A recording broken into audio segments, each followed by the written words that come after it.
इस वक्त अहमदाबाद में पीएम मोदी का ऐतिहासिक रोड शो चल रहा है। 50 किलोमीटर लंबा ये रोड शो 14 विधानसभा सीटों को कवर कर रहे हैं पीएम मोदी। पीएम मोदी का ये अब तक का सबसे बड़ा चुनावी रोड शो है।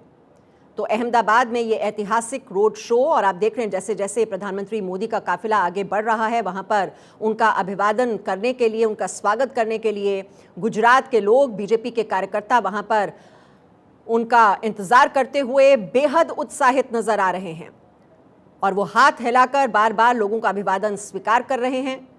और इस तरह के रोड शोज हमने पहले भी प्रधानमंत्री मोदी के होते हुए देखे हैं। और अगर गुजरात राज्य की बात की जाए तो अभी तक 28 रैलियां वो गुजरात में कर चुके हैं, 2 रोड शो उन्होंने किए हैं और आज पीएम का ये तीसरा रोड शो है। आज पहले चरण का मतदान गुजरात विधानसभा चुनाव के लिए संपन्न हो चुका है, जिसमें 19 जिलों की 89 सीटों पर मतदान हुआ। लगभग 60% वोटर टर्नआउट रहा। और अब दूसरे चरण का मतदान होना है 5 दिसंबर को, और अहमदाबाद जो विधानसभा क्षेत्र है उसमें भी 5 दिसंबर को ही वोटिंग होगी। और उससे पहले आप देख रहे हैं किस तरह से बीजेपी ने अपनी पूरी ताकत झोंक दी है। अलग अलग विधानसभा क्षेत्रों में जनसभाओं को लगातार संबोधित कर रहे हैं पीएम मोदी, जो कि बीजेपी के स्टार प्रचारक हैं।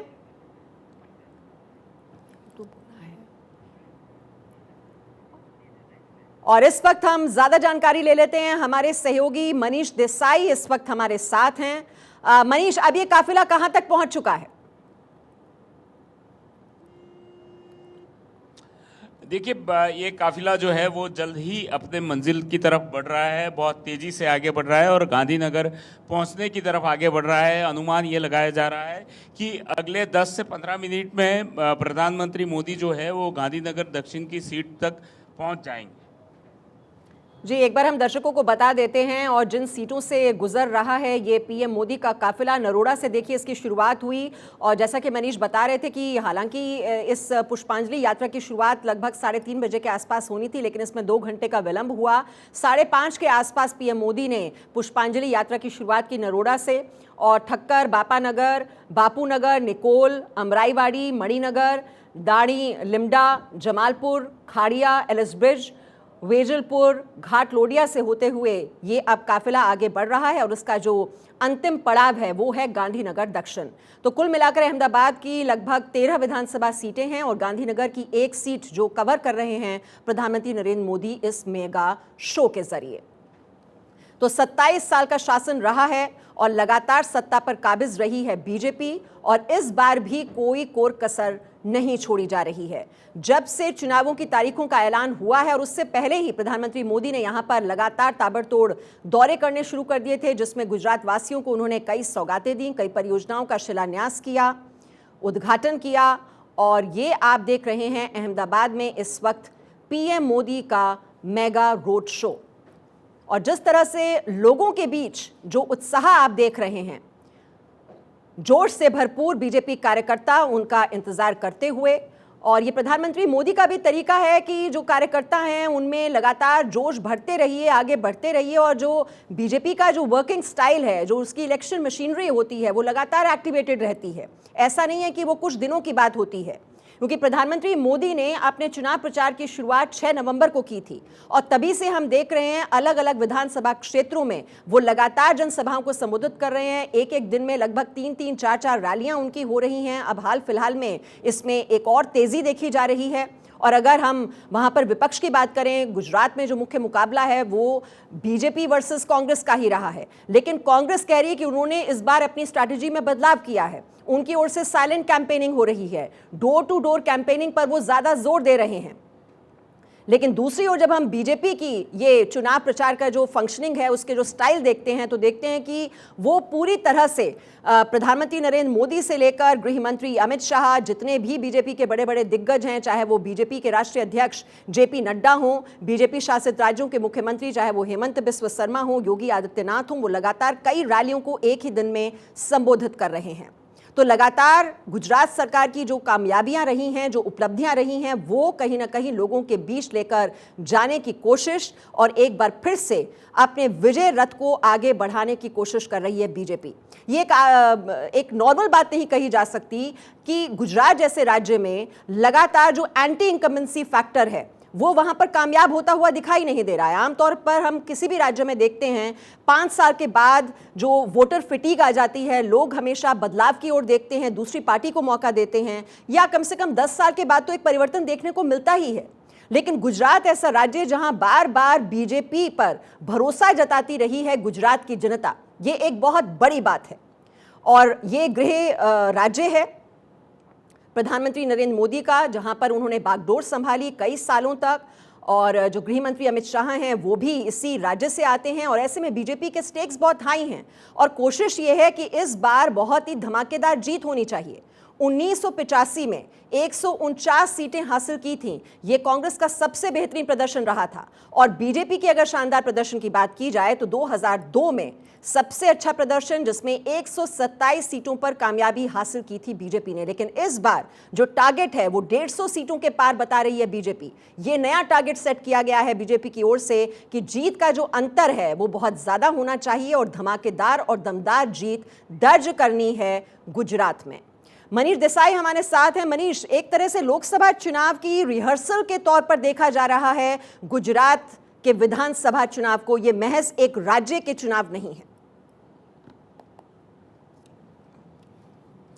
बिल्कुल, देखिए ये बात साफ है, जब से चुनाव की घोषणा हुई थी गुजरात में तब से ये बात साफ है कि बीजेपी गुजरात में सरकार तो बना ही लेगी, उनके लिए इतनी दिक्कत नहीं होगी। लेकिन अहम है आंकड़ा, कितनी सीटें जीतकर बीजेपी अपनी सरकार बनाती है, वो सबसे अहम बात है। क्योंकि पिछले चुनाव में 2017 के चुनाव में बीजेपी को केवल 99 सीटें मिली थी। तो इस बार अगर वो 100 के आसपास सिमट कर रह जाती है तो 2024 का चुनाव जो है, नरेंद्र मोदी जिस गुजरात मॉडल को बेचकर जीतना चाहते हैं वो उनके लिए काफ़ी दिक्कत भरा हो जाता। और यही स्ट्रेटेजी के साथ बीजेपी आगे बढ़ी है और हमेशा ये कोशिश की गई है कि 127 का जो आंकड़ा नरेंद्र मोदी के समय में 2002 में देखने को मिला था, उसको कम से कम वो पार कर ले। जी, और इस बार तो त्रिकोणीय मुकाबला है मनीष देसाई। न सिर्फ ये बीजेपी वर्सेस कांग्रेस की फाइट है, इस बार तो आम आदमी पार्टी भी पूरी ताकत के साथ चुनावी मैदान में है और उत्साह से भी लबरेज है। क्योंकि जो उनका मॉडल रहा है विकास का, जिसका वो दम भरते हैं कि पहले दिल्ली में कामयाबी पाई, उसके बाद पंजाब में उसी मॉडल पर उन्हें कामयाबी हासिल हुई, और उसी तरह के वादे वो गुजरात राज्य में आकर कर रहे हैं। तो आम आदमी पार्टी ने बीजेपी की इस बार कितनी टेंशन बढ़ा दी है?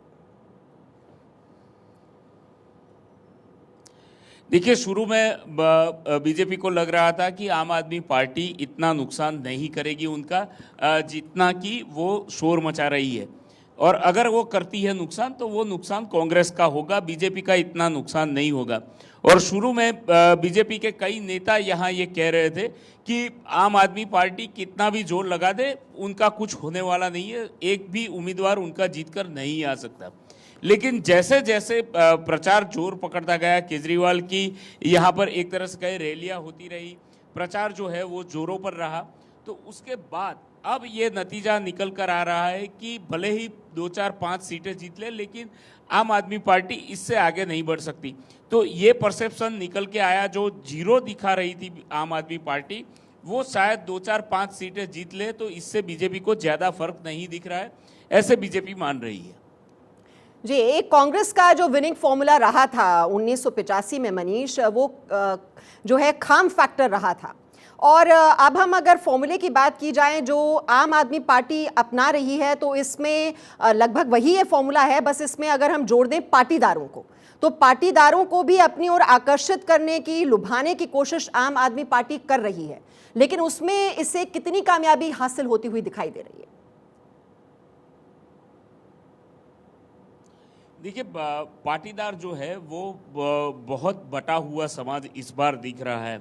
जो हालात 2017 में बने थे पाटीदार आंदोलन के कारण, इसका आप कहें कि केवल 10% असर बचा हुआ है, और वो भी ऐसे एरिया में बचा है जहां ये आंदोलन की शुरुआत हुई थी। सूरत का कुछ एरिया है और सौराष्ट्र का कोई एरिया है। हालांकि ऐसी सीटें हैं जहां पर सौराष्ट्र में कांग्रेस जीती थी 2017 में। हो सकता है कि ऐसी सीटों पर आपको थोड़ा फायदा मिल जाए और वहां पर उनके कोई उम्मीदवार जीतकर निकल के आ जाए, लेकिन इससे ज़्यादा कोई बड़ा नुकसान मुझे नहीं लग रहा कि कोई पार्टी का हो सकता है। जी, और सूरत जो कि बीजेपी का गढ़ रहा है और वहाँ पर लगातार दौरे करते रहे हैं अरविंद केजरीवाल जाकर, जो वहाँ पर हीरा व्यापारी हैं उनसे कहीं ना कहीं मुलाकातें करने की कोशिश और उनके बारे में ये कहना कि हीरे वो बनाते हैं लेकिन वो खुद हीरा हैं, ये बात भी अरविंद केजरीवाल ने उनके लिए कही थी। कहीं ना कहीं दिल में एक जगह बनाने की कोशिश, और जो सिविक पोल्स में हमने देखा था 2021 में मनीष, वहाँ पर जिस तरह की सफलता हासिल की थी आम आदमी पार्टी ने, उसी कामयाबी को रेप्लिकेट करने की कोशिश कर रही है आम आदमी पार्टी। लेकिन उसके सामने क्या चैलेंजेस आपको नजर आ रहे हैं? देखिए, सबसे बड़ा चैलेंज ये है कि गुजरात में कभी भी तीसरी पार्टी का उसको कभी सफलता नहीं मिली है, तीसरी पार्टी को। और वो 1960 से जब से गुजरात की रचना हुई है उसके बाद से देखा गया है पूरा इतिहास, वो स्थानीय गुजरात के नेता हो या कोई भी असंतुष्ट हो, वो कोई भी नेता कभी सफल नहीं रहा है। सबसे बड़ी समस्या आम आदमी पार्टी के लिए, या चैलेंज कह लीजिए, यही है कि उनको अपने आप को यहाँ पर एस्टैब्लिश करना पड़ेगा। दूसरी चीज़, जो मुफ्त मॉडल उनका दिल्ली और पंजाब में चल रहा है वो गुजरात के लोगों को पसंद नहीं आ रहा है, क्योंकि गुजरात का एक अलग मिजाज है, गुजरात के लोगों की सोच अलग है, वो अपने सेल्फ रिस्पेक्ट के साथ जीने वाले लोग हैं। ऐसे लोगों को इस तरह की मुफ्त की, वो समझते हैं कि ये लेना हराम की बात है। तो हो सकता है कि ये रेवड़ी वाला इनका फॉर्मूला जो है वो यहाँ ना चले, इतना असरकारक ना हो। ये कुछ मुद्दे रहेंगे जिसके कारण आम आदमी पार्टी जो है वो यहाँ पर सफल होती नहीं दिख रही है। जी मनीष, और जब हम ये मेगा रोड शो की तस्वीरें देख रहे हैं, हम देख रहे हैं इस तरह की बहुत सी रैलियां, बहुत सी जनसभाएं प्रधानमंत्री नरेंद्र मोदी लगातार वहां पर करते रहे हैं। लगभग 23 जिलों में वो रैली कर चुके हैं, अब तक 28 रैली, 2 रोड शो वो कर चुके हैं। इस वक्त हम ये मेगा रोड शो उनका होता हुआ देख रहे हैं। और अगर तुलना की जाए कांग्रेस से, अब कुल मिलाकर बीजेपी की जो जनसभाएं हैं, अगर पूरी पार्टी की अगर हम जोड़ लेते हैं तो ये आंकड़ा लगभग 600 जनसभाओं का हो जाता है, जो कि बहुत ही भारी भरकम आंकड़ा है।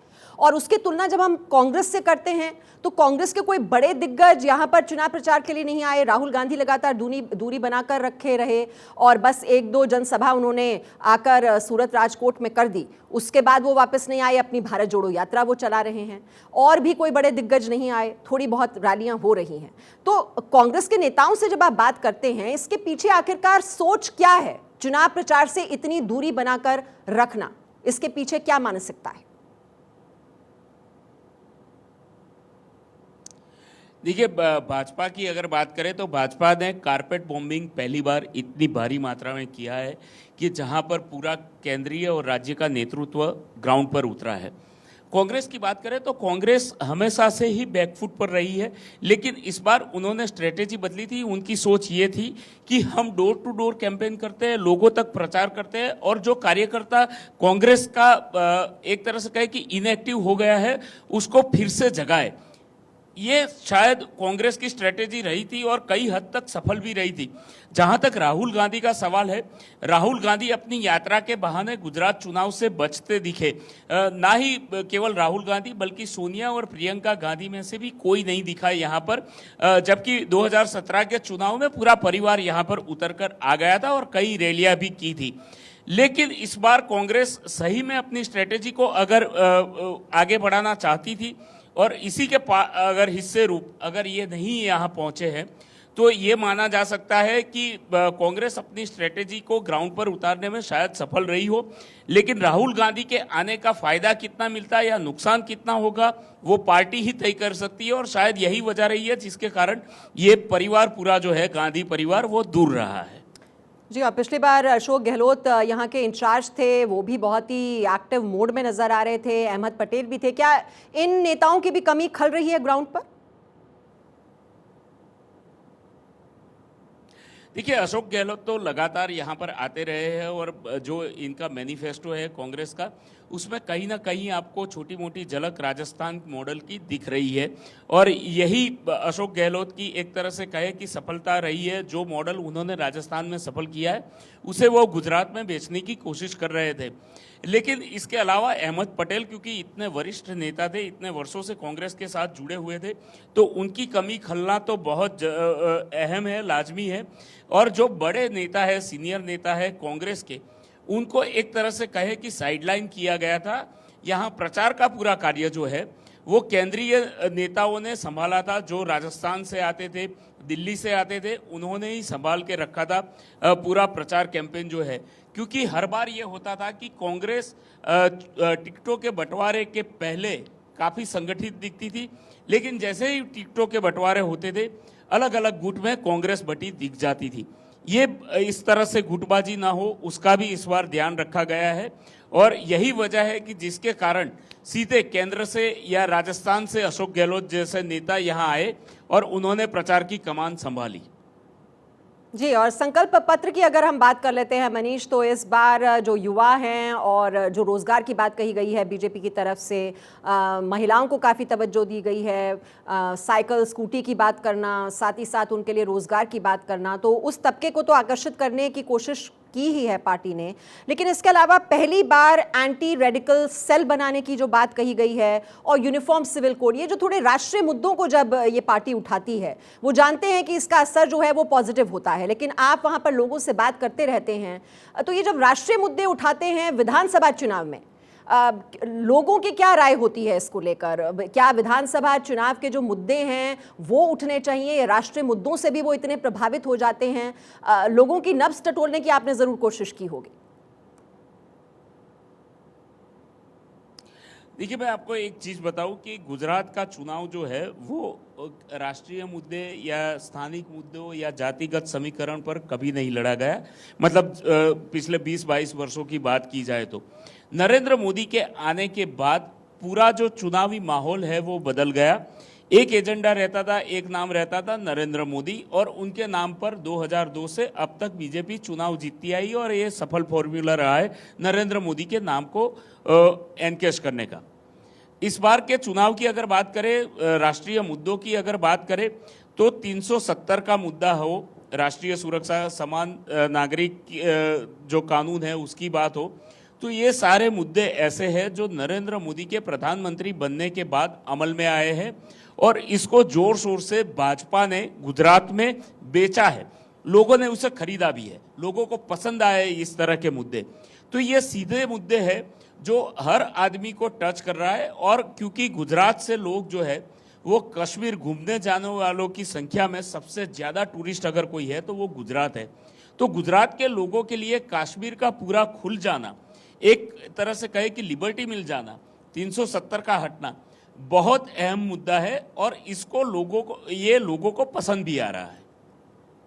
जी, लेकिन मनीष, जब हम गुजरात की बात करते हैं, साल दर साल और 27 साल तक एक ही पार्टी पर इतना विश्वास जताना, ये किसी और राज्य में देखने को नहीं मिलता है। हर राज्य में एक वोटर फिटीक जरूर देखने को मिलती है, और लोग चाहते हैं कि परिवर्तन होना चाहिए, भले ही वो अच्छे के लिए हो या ना हो, बट ट्राई जरूर करते हैं। लेकिन गुजरात में ऐसा क्यों हो रहा है कि जब पहले कांग्रेस जो कि इतनी मजबूत स्थिति में थी, ये इतना परिवर्तन कैसे आ गया कि कांग्रेस पर एक बार फिर से विश्वास जताने में अब लोग दूरी बनाकर रख रहे हैं?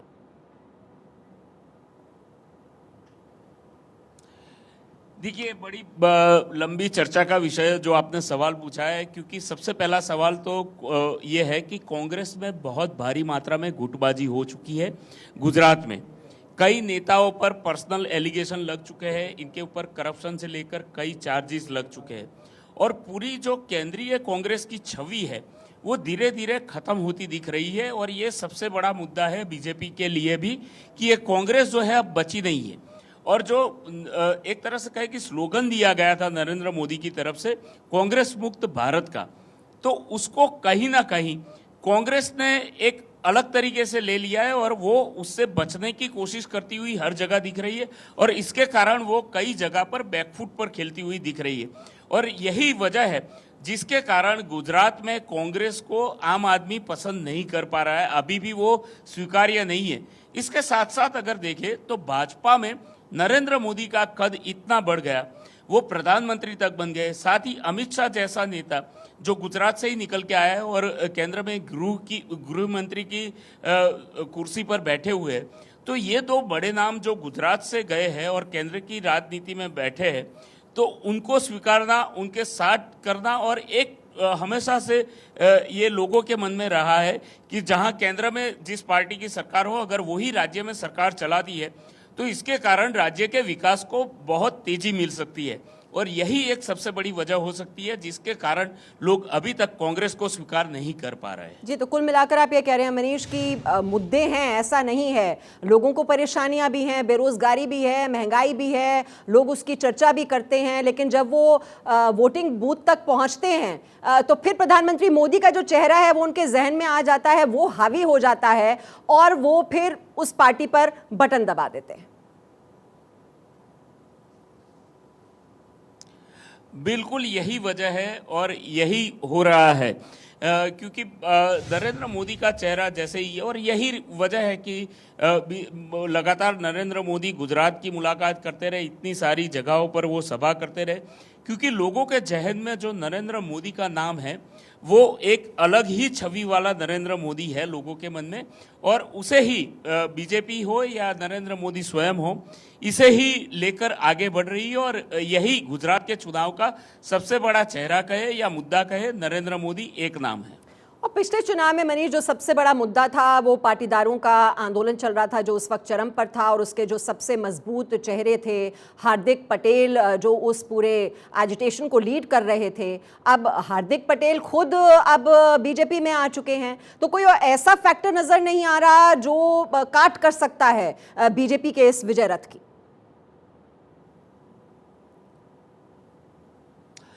बिल्कुल, देखिए हार्दिक पटेल भी जो है वो पिछली बार चुनाव लड़ना चाहते थे, लेकिन कानूनी कुछ दावपेच के कारण वो चुनाव नहीं लड़ पा रहे थे। उनकी उम्र पूरी नहीं हुई थी जो विधायक का चुनाव लड़ने के लिए जरूरी होती है, लेकिन इस बार वो उम्र पार कर चुके हैं और वो बीजेपी के खेमे में आ चुके हैं। इसके अलावा भी जो पाटीदार आंदोलन चला था उसके कई चेहरे निकल कर आए और वो भी अलग अलग तरीके से बढ़ गए। जैसे गोपाल इटालिया है, आम आदमी पार्टी के प्रदेश अध्यक्ष यहाँ पर है, वो पाटीदार आंदोलन का ही चेहरा है और वो हार्दिक के साथीदारों में से एक है। तो कई लोग आम आदमी पार्टी में चले गए, कई कांग्रेस में चले गए और हार्दिक जैसे नेता जो है वो बीजेपी में आ गए। तो इसका असर ये हुआ कि पाटीदार जो है वो बीजेपी के साथ समर्पित जरूर है, लेकिन वो थोड़े बहुत हिस्सों में बढ़ जरूर गया है। हालांकि इसका असर चुनाव पर कितना दिखेगा, मतदान पर कितना दिखेगा, वो अभी कहना मुश्किल है, लेकिन आज भी ये माना जा रहा है कि पाटीदार जो है वो बीजेपी के साथ अभी भी जुड़ा हुआ है। जी, तो सौराष्ट्र का इलाका जैसा आप बता रहे हैं मनीष कि वहाँ पर जो कांग्रेस का दमदार प्रदर्शन देखने को मिला था, वहाँ से बहुत से नेता हैं जो बीजेपी के खेमे में आ चुके हैं, तो एक तो ये बड़ा एक रोड ब्लॉक है कांग्रेस के लिए, और साथ ही साथ जो मजबूती कांग्रेस की आदिवासी बहुल्य इलाकों में देखने को मिली है, वहाँ से भी कई नेता ऐसे हैं जो अब बीजेपी में आ चुके हैं। क्या ये बीजेपी की मजबूती को और बढ़ावा दे रहे हैं? देखिए, आदिवासी नेताओं का आना, जैसे सुखराम राठवा जैसे बड़े नेता का आना, और कई ऐसे नेता आए जो आदिवासी नेता है और वो बीजेपी में आए हैं, वो सबसे बड़ा फायदा है। और ये एक तरह से कहे कि अमित शाह का मास्टर स्ट्रोक था। इसके साथ साथ ये भी देखा गया इस बार के पूरे चुनाव प्रचार में कि आदिवासी एरिया को टारगेट किया गया। जो यात्रा निकाली गई थी उसमें भी एक बिरसा मुंडा यात्रा अलग से निकाली गई थी, भगवान बिरसा मुंडा के नाम से। तो आदिवासियों के लिए जो भगवान है, ऐसे लोगों को रिझाने की कोशिश की गई, आदिवासियों को रिझाने की कोशिश की गई, और यही वजह रही है कि आदिवासी वोट जो है इस बार बीजेपी के खेमे में आकर पड़े, उनकी झोली में आकर पड़े, तो कोई आश्चर्य की बात नहीं होगी। जी, और अपनी जनसभाओं में मनीष देसाई इस बात का जिक्र करना नहीं भूलते, प्रधानमंत्री मोदी की आदिवासियों को सम्मान अगर दिया है तो बीजेपी ने ही दिया है। राष्ट्रपति द्रौपदी मुर्मू जो महिला आदिवासी हैं उनको ये मौका देकर। हाँ बिल्कुल, क्योंकि देखिए गुजरात में जैसे मैंने कहा कि आदिवासी इलाकों में जहाँ कांग्रेस का प्रभुत्व है, बीजेपी उसको तोड़ना चाहती थी, और यही वजह है कि आदिवासी कई नेताओं को बीजेपी अपने साथ लेकर आई, और इसके अलावा ऐसी योजनाएं भी लेकर आई जिसके कारण आदिवासी मतदाता जो है वो बीजेपी के साथ जुड़े। और द्रौपदी मुर्मू सबसे बड़ा इसका उदाहरण है, क्योंकि देश के सर्वोच्च पद पर जो राष्ट्रपति का पद है वहां पर उन्होंने उन्हें नियुक्त किया है। जी मनीष, आप प्रधानमंत्री मोदी के काफिले के साथ ही चल रहे हैं और अगर आप अभी बता पाएं, अभी प्रधानमंत्री मोदी कहीं रुके हैं तो ये कुछ पड़ाव जहां पर वो महापुरुषों के स्मारकों पर ठहर रहे हैं, वहां पर वो पुष्पांजलि भी अर्पित कर रहे हैं, तो कहां कहां ये स्टॉपेजेस उनके रहे, अगर इस बारे में आप हमारे दर्शकों को कुछ जानकारी दे पाएं। देखिए, प्रधानमंत्री की ये जो पुष्पांजलि यात्रा है वो अभी खत्म होने को है और वही इस काफिले के पीछे पीछे ही हम लोग चल रहे हैं। लेकिन इतना ट्रैफिक जाम है और इतनी दूरी पर है वो काफिला उनका कि उन तक पहुंचना हमारे लिए मुश्किल है। लेकिन अब आप देख रहे हैं कि गाड़ी में से ही हम लोग पूरी जो है रिपोर्टिंग कर रहे हैं, लाइव दिखा रहे हैं आप लोगों को। तो इतना ट्रैफिक जाम है और लोगों का इतना उत्साह है कि हर जगह पर, लेकिन जैसे ही रैली निकल जाती है लोग वहां से हट जाते हैं, क्योंकि ये समय ऐसा है कि जहां पर एक तरह से कहे कि लोगों के लिए घर पहुंचना जरूरी होते हैं, लेकिन दूसरी तरफ प्रधानमंत्री को एक झलक देखने के लिए भी लोग खड़े रहता है। करीब करीब ये माना जा रहा है कि ये यात्रा खत्म होने को है।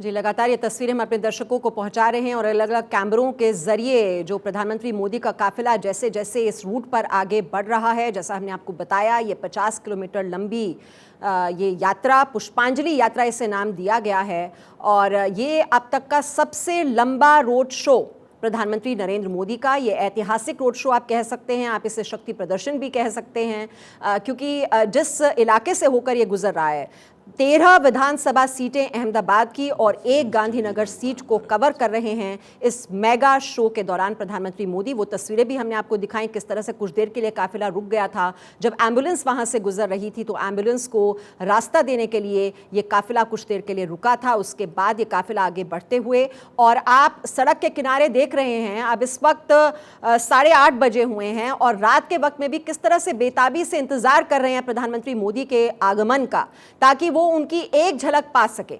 तो जैसे जैसे जो रूट है वो लोगों को पता चल ही जाता है कि कहां से वो गुजरने वाले हैं और प्रधानमंत्री मोदी की कोशिश यही है, क्योंकि इस इलाके में अहमदाबाद में वो ज़्यादा रैलीज को अभी तक संबोधित नहीं कर पाए हैं, तो वो ज़्यादा से ज़्यादा विधानसभा क्षेत्रों को कवर कर पाएं और लोगों से एक वो कनेक्ट बना सकें ताकि लोग उन्हें देख पाएं, क्योंकि इसी के लिए बेसब्री से इंतज़ार उनका होता है। ये हमने पहले भी देखा है उनके रोड शोज़ के दौरान, उनकी रैलियों के दौरान, कि उनके आगमन के लिए इंतज़ार करते हैं लोग और किस तरह से उनका इंतजार करने के बाद फूलों की वर्षा भी उन पर की जाती है। तो ये लोगों का प्यार जो है और अटूट विश्वास है उसको दर्शाता है।